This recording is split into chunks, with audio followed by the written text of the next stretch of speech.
Hello! Salamat Panginoon at syempre sa aking Holy Spirit. Sana makinig kayo mga migumiga, gwapo. Andito ako ngayon sa Jeremias 16. Jeremias 16. Ang mga utos ni Yahweh kay Jeremias. Sinabi pa sa akin ni Yahweh, huwag kang mag-aasawa at huwag ka ring magkakaanak sa lupaing ito. Sasabihin ko sa iyo ang mangyayari sa mga anak na isisilang dito, gayon din sa kanilang mga magulang. Mamamatay sila dahil sa malulubhang karamdaman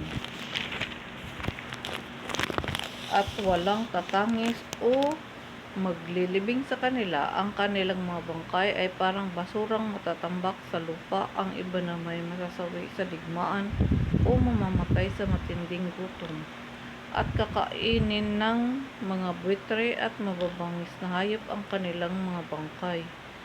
Huwag kang papasok sa alinmang bahay na may patay. Huwag mo ring ipagdadalamati ang pagkamatay ni numan. Inalis ko na sa aking bayan ang kapayapaan. Hindi na ako magpapakita sa kanila ng pag-ibig at pagkahabag.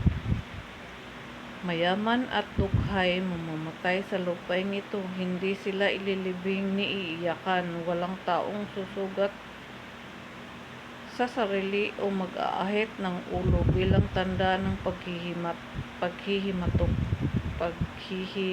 paghihimutok.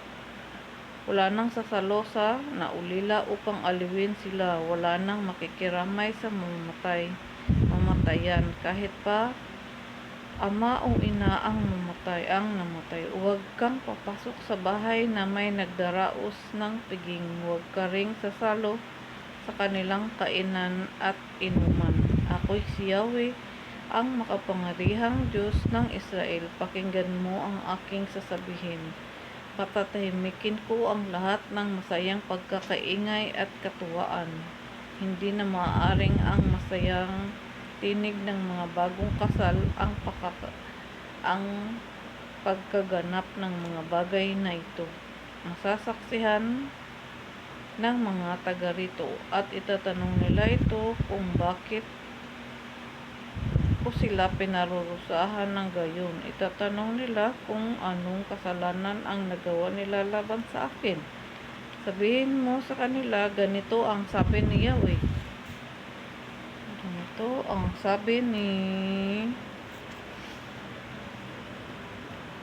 ang inyong mga ninuno ay tumalikod sa akin, sumamba at naglingkod sa mga Diyos-Diyosan. Itinakwil nila ako at hindi sinunod ang aking mga utos.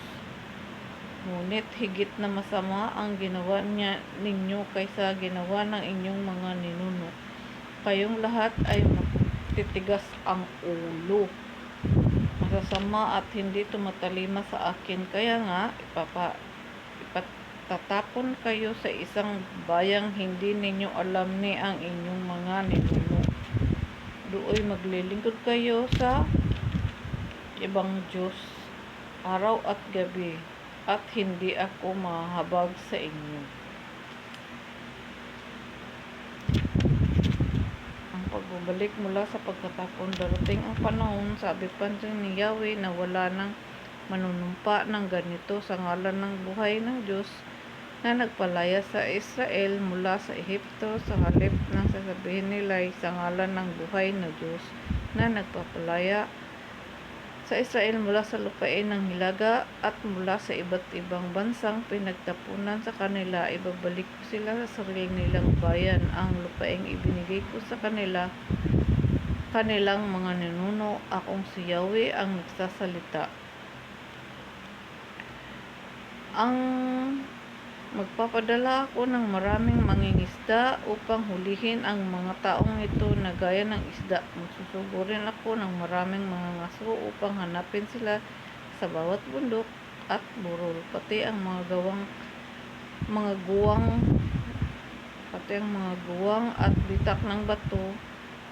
Akong si Yahweh ang nagsasabi nito. Nakikita ko ang lahat ng ginagawa nila. Walang anumang nakukubli sa akin.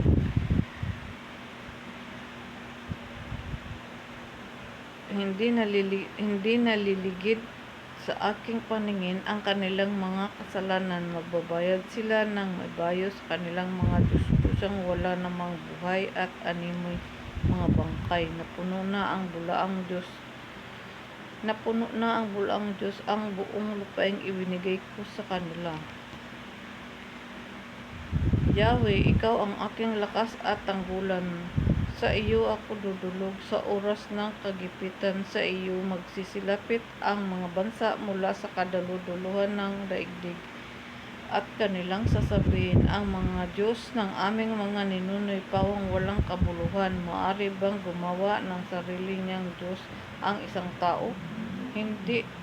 Kung gagawa siya, iyon ay hindi maaaring maging tunay na Diyos.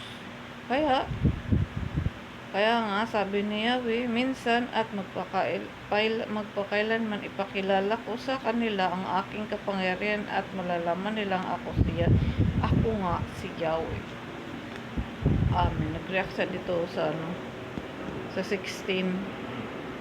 Papadala ko ng maraming mangingisda upang hulihin ang mga taong ito gaya ng isda. Magsusugo rin ako ng maraming mga ngaso upang hanapin sila sa bawat bundok at burol, pati ang mga guwang na tibak ng bato. At saka dito sa 10, itatanong nila sa iyo kung bakit ko sila pinarurusahan. Nang gayon, itatanong nila kung anong kasalanan nang nagawa nila laban sa akin. At sa 11 din, sasabihin mo sa kanila, ganito ang sabi ni Yahweh, ang inyong mga ninuno ay tumalikod sa akin, sumamba at naglingkod sa mga Diyos-Diyusan. Itinakwil nila ako at hindi sinunod ang aking mga utos. Narinig niyo po, totoo yan. Amen po. Tapos na po yung babasahin ko lang to ha. Dito sa maari bang gumawa ng sarili niyang Diyos ang isang tao? Ng sarili niyang Diyos ang isang tao. Pakinggan niyo to. Hindi. Kung gagawa siya, iyon ay hindi maaaring maging tunay na Diyos. Totoo yan. Hindi talaga maging tunay na Diyos. Lalo na yung mga robot. Kaya nga, sabi ni Yahweh, minsan at magpakailanman ipakikilala ko sa kanila ang aking kapangyarihan at malalaman nilang ako nga si Yahweh. Dito sa 20. Sa 19 nga, ikaw ang aking lakas at tanggulan. Sa iyo ako dudulog sa oras ng kagipitan. Sa iyo magsisilapit ang mga bansa mula sa kaduluduluhan ng daigdig at kanilang sasabihin, ang mga Diyos ng aming mga ninunoy pawang walang kabuluhan. Nandito sa 19, 20, 21. Maaari bang gumawa? Kasulat nandito. Maaari bang gumawa ng sarili niyang Diyos ang isang tao? Tanong. Maaari bang gumawa ng sarili niyang Diyos ang isang tao? Hindi. Kung gagawa sa iyon ay hindi maaring maging tunay na Diyos. Diba? Ano ang kasagutan ito? Nandito to sa Jeremiah 16. Basahin niyo yung buong 16. Kung gusto niyo, para maunawaan niyo. Tingnan niyo. Ang daming nakasulat dito tungkol to sa mga sa AI na robot na gagawin ng tao, gawin ni Diyos, salaysay ng salita ng Diyos. Gusto niyo ba natin matupad to? Wala na tayong silbi, tayong mga tao.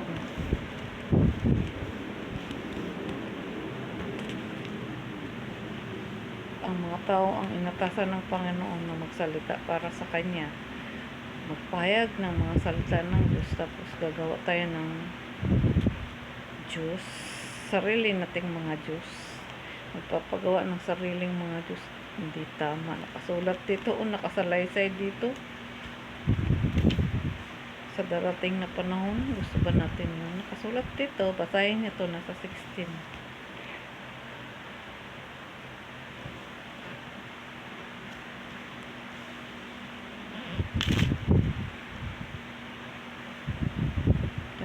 unawaan na ito. Bulay-bulayan nyo dahil totoo itong mga sa darating natin. Ito, sana wag nating pairalin, wag nating anuin para hindi magalit ang Panginoon sa atin. Padadala niya ng salot yung isang walang tatangis o maglilibing sa kanila.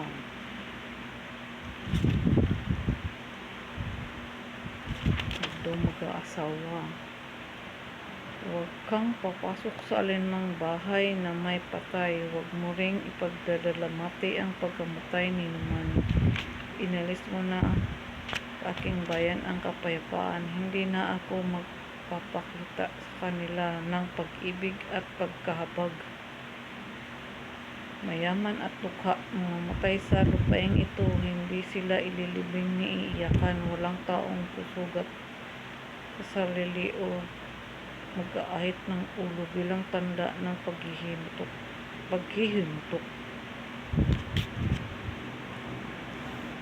Basahin niyo po, ang daming aral dito. Lalo na yung sa last naunawaan natin ito, madadama natin. Nakasulat sa Jeremias. Salamat po kung kayo nakikinig, mga gwapo ka, may gumiga. Yun lang. God bless everyone. Pagtuloy sa buhay.